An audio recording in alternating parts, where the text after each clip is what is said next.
My former spouse betrayed me by being unfaithful and running off with her wealthy supervisor, then got pregnant not long after our divorce was finalized, yet now she suddenly wants me to act as though I'm the father of this child and is pleading for me to take her back. It sounds unbelievable, but let me unravel the events in detail. My ex-wife, whom I'll call Olivia, is 32 years old, and I'm 35. We ended our marriage about half a year ago. Shockingly, a mere month following our official separation, she discovered she was expecting. Olivia and I had been a couple for 3 years and were married for a year and a half when she confessed that she had been having an affair with her boss, who I'll call Samuel, a 42-year-old. Together, Olivia and I have a 1-year-old son, and when she initially revealed her infidelity, I was stunned and deeply hurt. But before I could fully digest the shock, Olivia had already arranged all the legal documents for our divorce, which she had apparently been preparing for some time. It turned out that Samuel promised to marry her, so she was simply waiting for him to guarantee some long-term commitment. The moment he indicated he was serious, she dumped me along with our child and ran off with him. The divorce process itself moved swiftly. I wanted full custody of our son, and I succeeded in getting it, mainly because Olivia never even attempted to contest it. She also didn't dispute any division of property, effectively leaving me with everything we had previously shared. It made sense from her perspective since she was confident that with Samuel's substantial wealth, she would be free to enjoy a lavish lifestyle. After our divorce, I heard nothing from her for months. However, mutual acquaintances informed me that she made a public announcement about her pregnancy just a couple of weeks following the finalization of our divorce.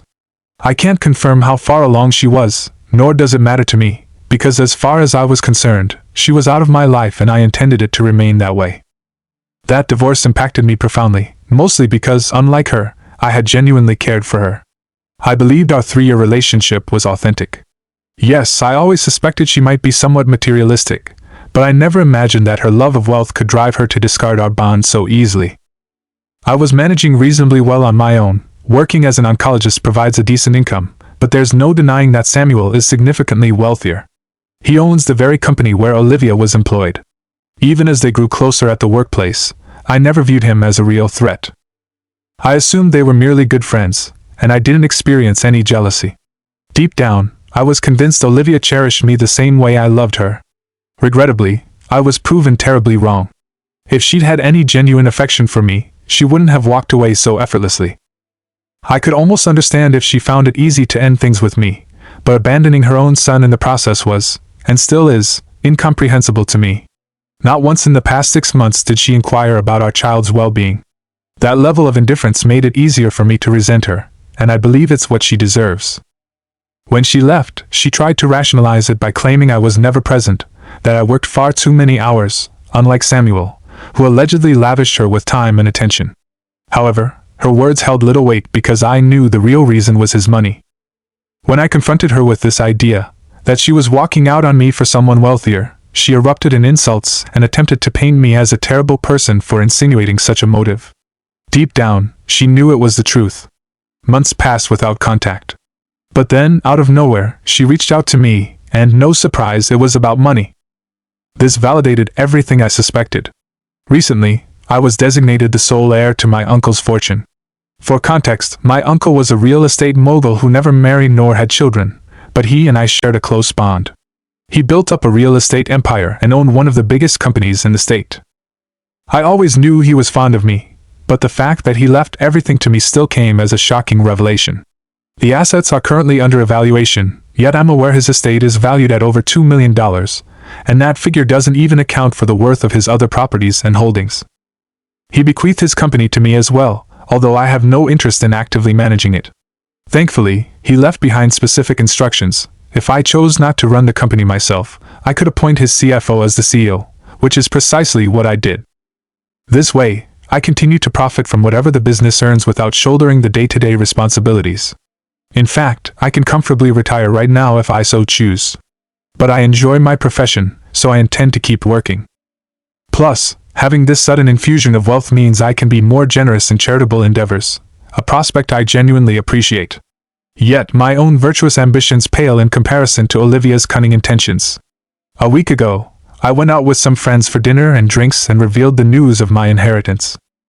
Almost everyone responded with congratulatory support, though I suspected one of them felt otherwise. Someone must have tipped off Olivia, because the following day, she made an appearance at my home. She was visibly far along in her pregnancy, so when I saw her standing outside my door, my initial thought was to send her away. But I had this inexplicable feeling that maybe I should hear her out, so I reluctantly invited her in. I was floored to see her after 6 months of total silence. I figured she must have had some pressing motive for suddenly resurfacing, but at that moment, I had no clue she already knew about my inheritance. At first, she engaged in strained small talk, asking how life had been, but I wasn't in the mood for niceties. I responded with single-word answers, keenly observing what she was up to. Then she made her first significant slip-up, congratulating me on my inheritance. Instantly, I realized one of my so-called friends must have disclosed the information to her, but I said nothing, merely thanked her briefly. That's when she started asking about our son, a move that enraged me. She had disregarded our child for 6 months straight, so it was mind-boggling that she would suddenly pretend she cared. I'm fortunate my son was with my parents that day, because my anger boiled over, and I spoke to her in a way I usually wouldn't. I have no regrets though, because she deserved every ounce of my frustration. Once she brought up our son, I cut her off and demanded she just say whatever she came to say. I was convinced she had an agenda, and superficial chit-chat wasn't fooling me. Detecting my growing impatience, she abruptly shifted gears. She then mentioned wanting to discuss the new addition to our family. That comment thoroughly confused me because I'd assumed her boss, Samuel, was the baby's father. She herself had been quite certain about that when we parted ways. Even though I was still dealing with the emotional wreckage of our divorce, I didn't bother questioning her about the baby's paternity at the time.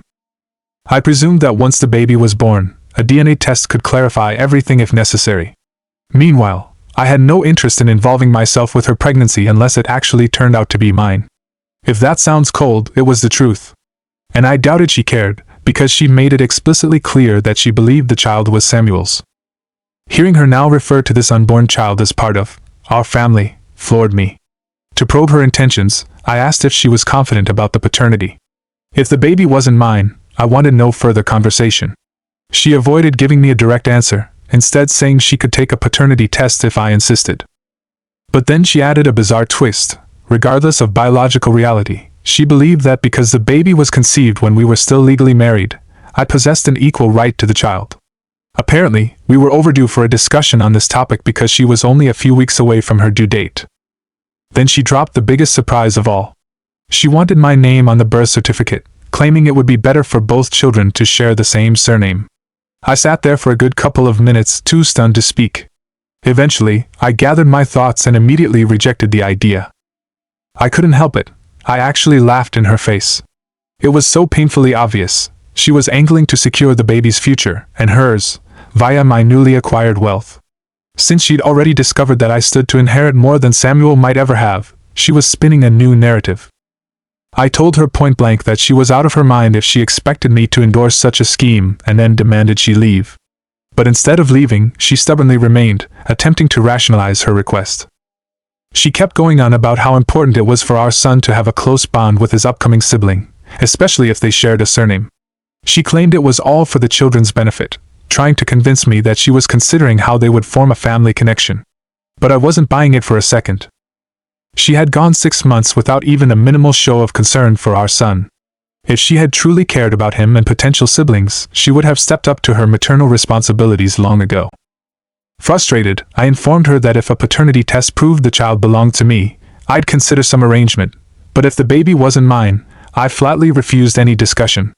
She persisted in arguing, growing increasingly desperate to convince me she was doing this purely out of concern for sibling unity. I saw right through her. I blatantly told her I knew she had her sights set on my inheritance and wasn't fooling me. The second I mentioned her perceived gold-digging behavior, she lost her composure, yelling and swearing. I stuck to my stance, warning her I'd call the cops if she didn't leave, and at that point, she finally left. She was clearly regretting her choice to abandon me in the first place, but all I saw was karma playing itself out. Once she departed, I found myself still furious. Could she really assume I was that gullible? If the child was truly mine, that would be one thing, but to propose putting my name on the birth certificate when we had zero certainty about the paternity was a clear money grab, an ill-conceived plan to latch onto my newfound wealth.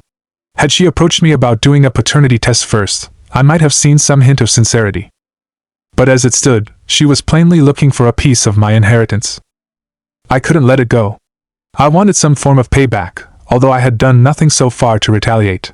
Anger consumed me after her visit, so I decided to email Samuel, explaining every detail of what she had just tried to pull. I no longer cared if he was already aware of her plotting or not. I just felt compelled to stir up problems for her, and contacting him seemed like the most direct way. I wasn't even sure he would read or believe it, but I gambled on it. In the end, I got lucky because it turned out Samuel had been completely blindsided by her scheme.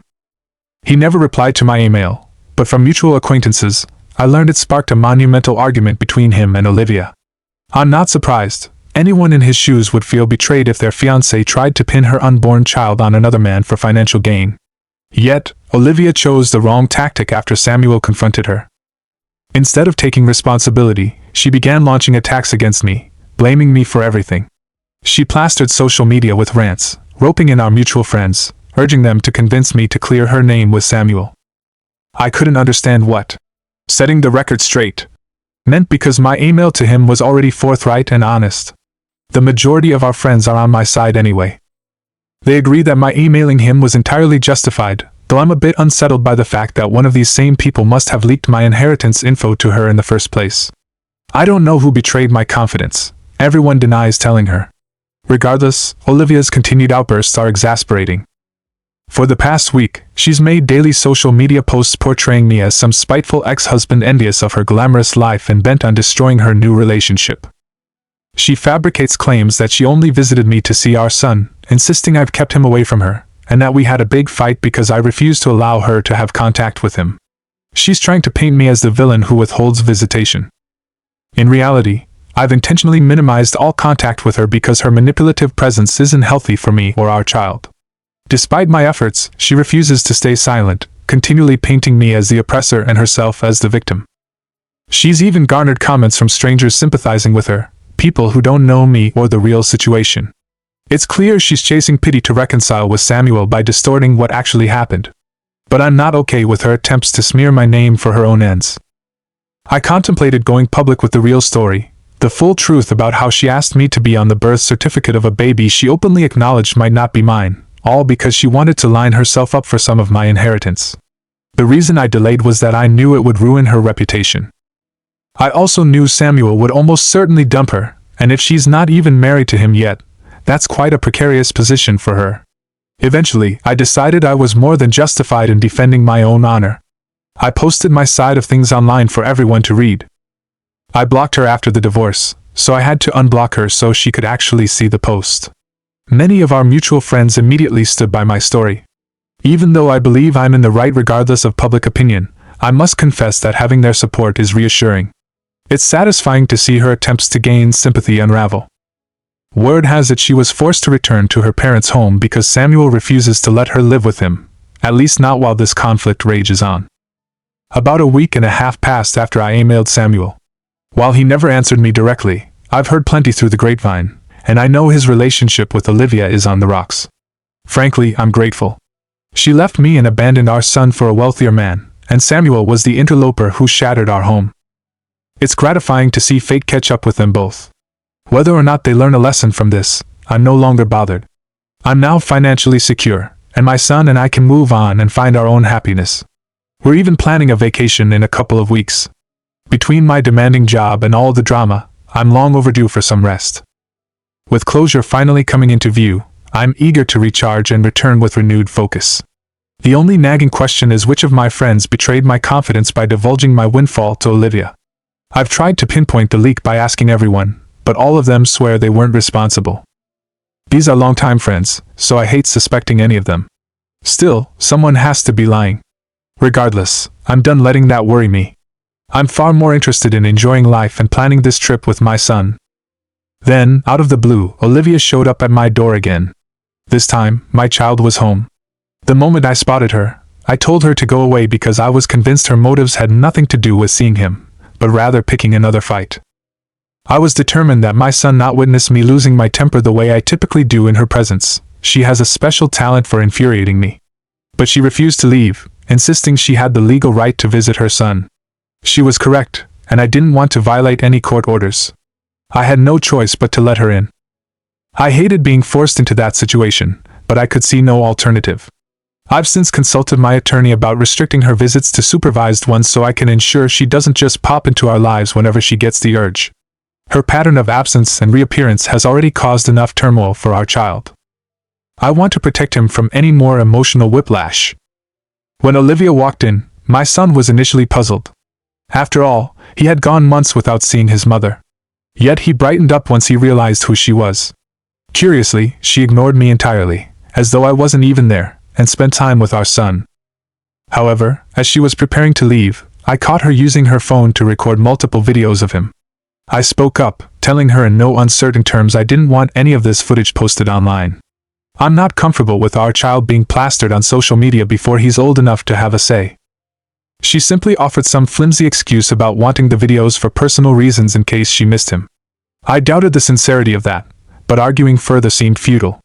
She left soon after, and I was left with lingering discomfort about her motives, but there was nothing outright illegal in what she did, so I couldn't protest further. I had already directed my lawyer to file for supervised visits, hoping to prevent abrupt drop-ins like this. Then, to my surprise, the following evening, she turned up at my place yet again, this time accompanied by an attorney of her own. They presented me with official documents stating that Olivia was relinquishing custody. She and her lawyer informed me they were planning to file the petition in family court soon, and she wanted me aware of her decision beforehand. I asked why she would do this, especially after she had just come by to see our son, but her answer was cryptic. She claimed it was in his best interest to have one consistent parent in his life, and that would be me. She insisted she would be too preoccupied with caring for her soon-to-arrive child, and seeing our son the other day apparently made her realize how unnecessary she felt in his life. She actually said she experienced no emotional connection during their visit, implying our son didn't seem deeply attached to her either. Therefore, she was concluding that he was better off not having her around. I was dumbfounded. My heart ached for my son, because if he were old enough to comprehend her indifference, it would crush him. But I wasn't going to try talking her out of it. If she had no desire to fulfill her role as a mother, I wasn't about to force it. One part of her statement rang true. Having one parent who is genuinely committed is preferable to a mother who drifts in and out of his life on a whim. Right before leaving, she informed me she still intended to run a paternity test once her baby was born. If the child happened to be mine, she would negotiate some arrangement, but if not, she wanted zero communication from me. I admitted I would comply. I already had too many demands on my time to obsess over a baby that, in all likelihood, wasn't even mine. A few weeks passed, and I finally received an unexpected reply from Samuel, nearly a month after I had sent him that incendiary email. He started by apologizing, presumably for the entire mess. He then disclosed information that stunned me. They had already done a paternity test a while back and confirmed that the baby was definitely his, not mine. More importantly, Samuel said Olivia was fully aware of that fact when she approached me. Her entire plot to designate me as the father was motivated purely by money. That revelation caused him to end their engagement, because he realized she was capable of double-crossing him too. She had tried to explain away her visit to me by claiming she was begging to see our son, whom she accused me of hiding from her. But Samuel was aware that over the last 6 months, he had been the one consistently nudging her to visit or at least reach out to our son, and she never wanted to. So her sudden transformation didn't ring true. He added that even after he threw her out, she forwarded him a series of videos showing her interacting with our son, those recordings she took at my house, desperate to prove she'd been telling the truth. But he wasn't that gullible and saw it for what it was, another attempt to manipulate him. Since it didn't work, she evidently decided to give up her rights to our son.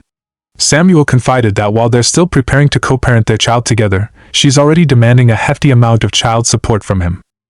She had quit her job soon after getting engaged to him, presumably to secure the stay-at-home lifestyle she fantasized about. Now that they're estranged, she's leaning on the legal system to get as much financial support from him as she can.